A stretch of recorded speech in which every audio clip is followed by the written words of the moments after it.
하고 계신지 모르겠습니다. 쉽지 않은 내용들이 계속되고 있는데요. 레위기를 읽으면서 사람들이 야, 이게 나하고 무슨 상관이냐, 이게 나하고 무슨 상관이냐, 이런 마음속의 소리를 계속 되뇌인다고 합니다. 인내하면서 하나님의 은혜를 구하겠습니다. 오늘 본문은요, 속건제하고 화목제에 대한 이제 규례가 나오거든요. 속건제와 화목제, 사실 구체적인 내용들이 많이 열거되어 있는데 레위기는 구체적인 내용들을 열거하면서 이유를 묻고 하나하나 이렇게 의미를 찾다 보면 지칩니다. 그것보다는 원론에 집중해야 합니다. 어떤 원칙과 원론으로 지금 이런 제사들을 하나님께서 요구하시는지를 잘 집중해서 구체적인 것들을 하나씩 엮어가야 합니다. 그래야 의미가 분명해집니다. 그것이 바람직하겠습니다. 속건제와 화목제인데요, 1절부터 10절까지는 속건제고 그 이유는 화목제입니다. 1절에서 10절까지 속건제 내용을 한번 보시는데요, 속건제는 속죄제와 아까 규례가 같다라는 말씀도 있었는데요, 같습니다. 거의 같습니다. 물론 차이가 있는데 이걸 우리가 처음 대할 때 내지는 이렇게 몇 번 대해도 구분이 쉽지가 않은 겁니다. 말하자면 이런 거죠. 내가 죄를 졌는데요, 이 죄를 용서받기 위해서 속죄제를 드려야 하나 아니면 속건제를 드려야 하나, 이게 좀 헷갈릴 수 있다는 겁니다. 속건제는 속죄제에 비해서 그 죄에 대한 항목이 언제나 구체적으로 나옵니다. 예컨대 하나님의 물건에 대한 범죄나 그리고 거짓말이나 훔치거나 하는 일로 이웃의 물품에 어떤 손해를 끼쳤을 때 속건제를 드리라고 합니다. 좀 구체적이죠. 속죄제는 그에 비해서 단순히 율법을 어기거나 어떤 두루뭉술하게 죄에 대해서 언급을 할 때 속죄제를 하나님이 요구하십니다. 그래도 좀 어려운데요, 속죄제는 근본적인 죄에 대한 제사다, 이제 이런 말씀이고요. 그리고 인간으로서는 어떻게 배상할 수 없는 죄에 대해서 주로 얘기합니다. 근데 속건죄는 하나님께 속죄를 요청하는 제사이기도 하고 또 한 가지가 있습니다. 그럼 배상의 문제, 이 배상이라는 개념이 들어가 있습니다. 여지를 남겨두십니다. 속건제를 통해서 하나님께 용서함을 구하고 그 다음에 내가 이웃에게 변상 또는 배상해야 할 여지를 주는 법이, 그런 제사가 속건제이다 싶습니다. 그러니까 배상이라는 개념이 아주 독특합니다. 항상 배상과 하나님께 대한 속죄가 함께 갑니다. 떨어질 수 없는 겁니다. 근데 우리가 주의해야 할 부분, 주목해야 할 부분인데 무엇이냐면, 사람과 사람 사이 또는 이웃에게 해를 끼쳐서 이런 속건제가 요구되는데, 그때 사람과 사람 사이에서 문제가 해결됐다고 해서 속건제가 마무리되지 않는다는 겁니다.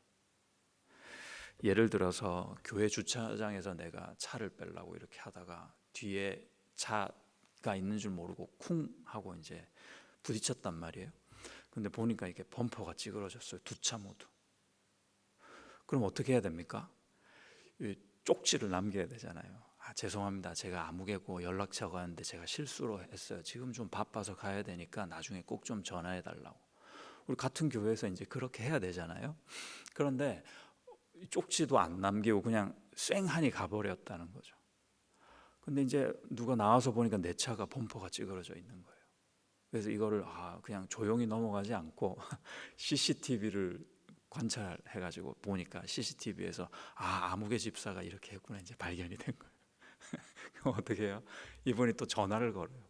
아무개 집사야, 너 오늘 내 차를 그렇게 했더라. 그러면서 찾아가가지고 따지는 과정에서 이제 감정 싸움이 난 거예요. 근데 이 두 사람에서 해결이 안 되니까 또 나름 이렇게 실수한 그분은 너무 마음이 상하고 이래가지고 적반하장으로 막 나오고 이러니까 해결이 안 되는 거죠. 그래서 결국 예를 드는 겁니다. 교회 사무실과 또 당회에 탄원을 넣은 거예요. 이런 일이 있었는데 도무지 이거 어떻게 하면 좋겠냐고. 이렇게 되면 공식화되는 거예요. 일단 이렇게 공동체에서 공식화된 사건은요, 반드시 공식화된 절차를 걸쳐야 되지 않겠습니까? 결론을 내줘야 되고 필요하면 치리까지 들어가야 됩니다. 그런데요, 그 과정 가운데, 자 이제부터 중요합니다. 그 과정 가운데 서로 어떻게 생각하다가 실수한 그분이 그래도 내가 잘못했지 해가지고 또 찾아가가지고 이제 용서를 구한 거예요. 사과도 하고 변상도 적절하게 해주고 일이 마무리가 됐어요. 자, 그런데 속건죄는 여기서 마무리가 되지 않습니다. 그때 당시에 뭐 주차장이나 차가 있었다는 말씀은 아니지만 이런 분쟁이 공식화된 분쟁이 있었을 때 반드시 서로 간에 화해하고 배상과 변상이 이루어졌다 하더라도 마무리가 되지 않고 반드시 그런 일이 있을 때 하나님께도 속죄제를 올려야 된다는 겁니다. 속건제를 올려야 된다는 겁니다. 그러니까 이 배상과 속죄가 반드시 같이 가기를 하나님이 원하신다는 겁니다. 사람 사이에 어떠한 일도 영적이지 않은 일이 없습니다, 여러분. 우리에게는 우연이 없어요. 내 건강이나 집에 문제가 있거나 자녀의 문제가 있거나 어떤 여러 가지 문제 중에서는 모든 면에서 하나님께서 거기에 관련하고 계십니다. 관여하고 계세요. 그래서 눈에 보이는 또는 물리적인 문제가 일어났을 때, 어떤 일들이 일어났을 때, 사람 사이의 일이든 내 자신의 일이든 삶의 문제든 있을 때 반드시 하나님께로 먼저 나아가야 합니다. 하나님께로 나아갔을 때 하나님과의 관계를 먼저 회복해야 되거든요. 우리 사이에서 일어나는 모든 일들은 영적입니다. 다분히 그렇습니다. 영적으로 먼저 해결해야 됩니다.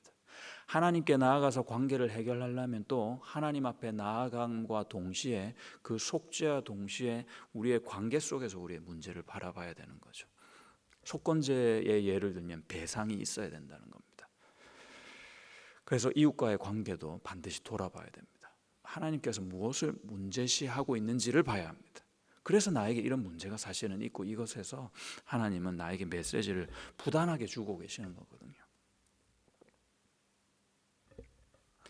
바꿔서도 마찬가지입니다. 이런 우리가 돌아봐야 될 영성은 반드시 이웃과의 관계에서도 풀어야 하는데요.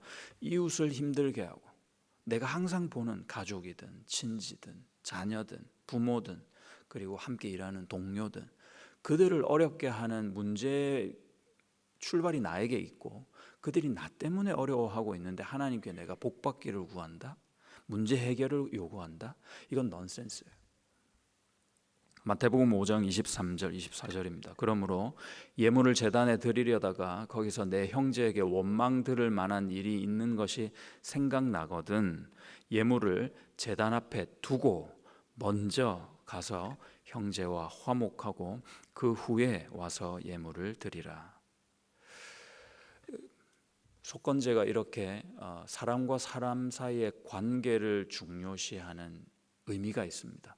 그런 의미에서는 화목제하고도 좀 상통하는 점이 있습니다. 화목제 안에서도 그렇지만 하나님의 분명한 뜻이 있는데요. 하나님은 우리가 이웃과 좋은 것을 나누기를 원하십니다. 15절 이하에 보시면 화목제물에 세 가지의 어떤 내용으로 드리는 화목제가 있습니다. 하나는 감사, 하나는 서원, 하나는 또 자원하는 마음으로 드리는 겁니다. 감사는요, 어느 여행을 갔다가 돌아왔는데 무사히 잘 돌아왔어요. 감사할 제목 아니겠습니까? 병이 있었는데 병을 낫게 해주셔서 감사할 제목이잖아요. 그때 화목제물을 드리는 겁니다. 서원은 어떠냐면 그야말로 서원이에요. 영어도 그렇고 원어도 그렇습니다. 내가 맹세하거나 하나님께 약속한 부분을 지키고 내 스스로 다시 상기시키는 그런 역할을 하는데요. 좋은 예가 한나입니다. 하나님 아들을 주시면은 이 아들 고이 하나님께 바치겠습니다. 이렇게 서원했거든요. 그러니까 그 서원한 내용을 기억하고 사무엘이 태어나고 사무엘이 젖을 뗐을 때 사무엘상 1장에 보면은 사무엘을 데리고 또 하나님 앞에 서원제를 드리러 가는 모습이 있습니다. 그것이 서원제예요. 자원제는요, 항시 드릴 수 있는 겁니다. 그야말로 자원하는 마음으로 드릴 수 있었고 법적으로도 조금 흠이 있는 제물을 가지고 와도 된다 하고 허용하는 부분이 있습니다. 화목제물이 이런 세 가지가 있는 거거든요. 모든 제사와 제물이 마찬가지지만 사도 요한은 이 화목제의 제물이 예수 그리스도이심을 명백하게 증거하고 있습니다. 요한일서 2장 2절을 보시면 그는 우리 죄를 위한 화목 제물이니 우리만 위할 뿐 아니요 온 세상의 죄를 위하심이라. 아멘. 예수 믿는 우리뿐만 아니라 화목 제물이 되신 그 예수께서, 예수를 통해서 하나님이 바라시는 것은 우리와 함께 더 많은 자들이 구원 얻기, 하나님과 화목되기를 원하심입니다. 이렇게 말하고 있습니다. 하나님과 우리를 화목해 하신 예수, 나와 너를 화목해 하신 예수이십니다. 그런데요, 조금 재밌다 그럴까요? 또 생각해야 될 부분이 있는데, 이름은 화목제이잖아요. 그런데 잘못 드리면 저주를 받는 제사일 수도 있는 겁니다. 오늘 본문 21절을 먼저 한번 보시겠습니까? 만일 누구든지 부정한 곳, 사람의 부정이나 부정한 짐승이나 부정하고 가증한 무슨 물건을 만지고 여호와께 속한 화목 제물의 고기를 먹으면 그 사람도 자기 백성 중에서 끊어지리라. 그 부정한 병, 성경이 정하는 부정한 병이 있잖아요. 그 병에 걸렸거나 부정한 물건들이나 뭐 이런 게 있거든요. 그 부정한 물건에 내가 스치기만 해도 그런 상태로 화목제를 드리면 이거는요, 뭐라고 하셨죠? 자기 백성 중에서 끊어지겠다고 하셨습니다. 이거 어디 겁이 나서 제사하겠습니까? 심각한 거죠. 제사 안 드리는 게 낫죠, 이럴 거면. 18절도 보십시오. 만일 그 화목제물의 고기를 셋째 날에 조금이라도 먹으면 그 제사는 기쁘게 받아들여지지 않을 것이라. 드린 자에게도 예물답게 되지 못하고 도리어 가증한 것이 될 것이며 그것을 먹는 자는 그 죄를 짊어지리라. 고기를 첫째 날까지 기본적으로 다 먹어 치워야 되고요. 둘째 날 해야 되는 것은 이제 양이 많으니까 둘째 날까지는 하나님 봐주시는 것 같아요. 근데 셋째 날까지 남겨, 이건 있을 수 없는 일이다. 그건 안 돼. 이 정도가 아니라 여기서도 뭐라고 그러시냐면요, 그 고기를 먹는 자는 자기의 죄를 짊어지는 거래요. 심각한 경고 아닙니까? 셋째 날까지 두었다 하는 의미는 뭐냐면은 제사보다 제밥에 관심이 있는 거예요. 말하자면 고기가 귀하니까 고기에 욕심을 내 가지고 충분히 나누고 더 많은 사람에게 나누면 하루에도 없어지고 이틀 정도면 충분히 없어지는 재물들, 고기들인데 자기가 더 이상 배불러서 못 먹겠으니 내일 먹자 하고 남겨둔 거거든요. 그래서는 안 된다는 겁니다. 이거는 화목제물, 그러니까 화목제를 통해서 이웃과 나누어야 한다는 하나님의 그런 제사의 취지와 정반대되는 행위 아니겠습니까? 본문 내용에서 고기를 잘못 대하는 자는 그것을 먹되 자기의 죄를 짊어지리라 했습니다. 이게요, 신약 시대 성찬의 내용과 정확히 일치합니다. 고린도전서 11장 29절을 보시면 주의 몸을 분별하지 못하고 먹고 마시는 자는 자기의 죄를 먹고 마시는 것이니라 그랬습니다. 자기 죄를 먹고 자기 죄를 마셔버린대. 무엇이 중요하냐? 내가 정한 마음으로, 겸손한 마음으로, 거룩한 상태로 하나님께 제사에 임해야 된다라는 기본적인 의미는 있겠죠. 그런데 보다 더 중요한 영적인 의미가 있습니다. 고린도전서 방금 읽어드리는 11장 29절에서 주의 몸을 분별하지 못하고 먹고 마시는 자, 이 말은요, 주의 몸임을 알고 먹고 마셔야 된다, 이 뜻입니다. 이게 그냥 떡이 아니라는 거죠. 그냥 잔이 아니라 나를 위해서 십자가에서 죽으신 예수 그리스도의 몸과 그 흘리신 피라는 믿음 가지고 마셔라, 이 뜻입니다. 화목제물에서 이 맛있는 고기는 그냥 내가 배불리려고 먹는 고기가 되어서는 안 되고, 그 고기는 나를 구원하시고 나를 용서하시는 하나님의 사랑이 담겨있는 메시지로 받아 누려야 한다는 그런 뜻입니다. 주님의 몸임을 알고 먹어야 된다. 이것이 주의 몸임을 분별하라는 것입니다. 그 떡은 생명의 떡이다, 알고 먹어라, 이 뜻입니다. 그렇게 제사를 꾸준히 믿음으로 잘 드려야 결국 메시아가 오셨을 때 그 메시아 알아볼 거 아닙니까?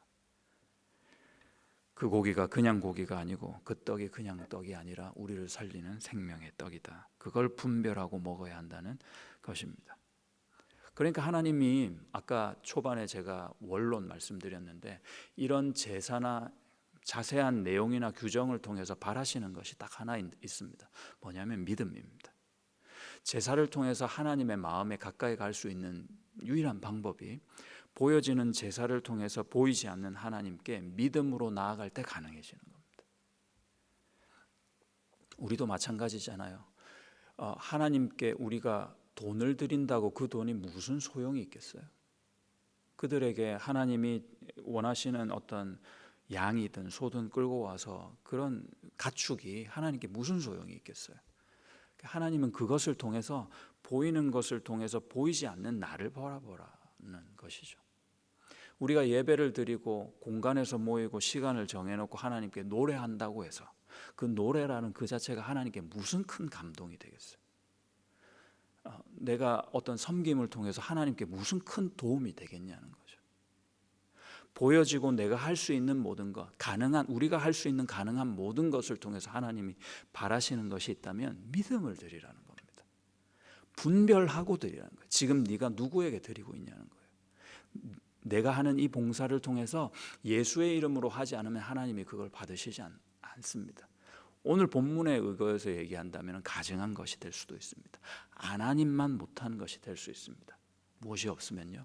믿음과 중심이 없으면 말입니다. 예수의 이름이 없으면 말입니다. 레위기뿐만 아닙니다. 하나님께서 허락하시고 또는 하나님께서 요구하시는 모든 우리가 할 수 있고 드려지는 모든 것에서는 하나님께서 원하시는 것이 있는데 예수라는 제물로 드리는 믿음, 그것을 원하십니다. 여러분이 주를 위해서건 여러분의 인생을 위해서건 무엇을 하든 간에 믿음으로 하실 수 있기를 축복합니다.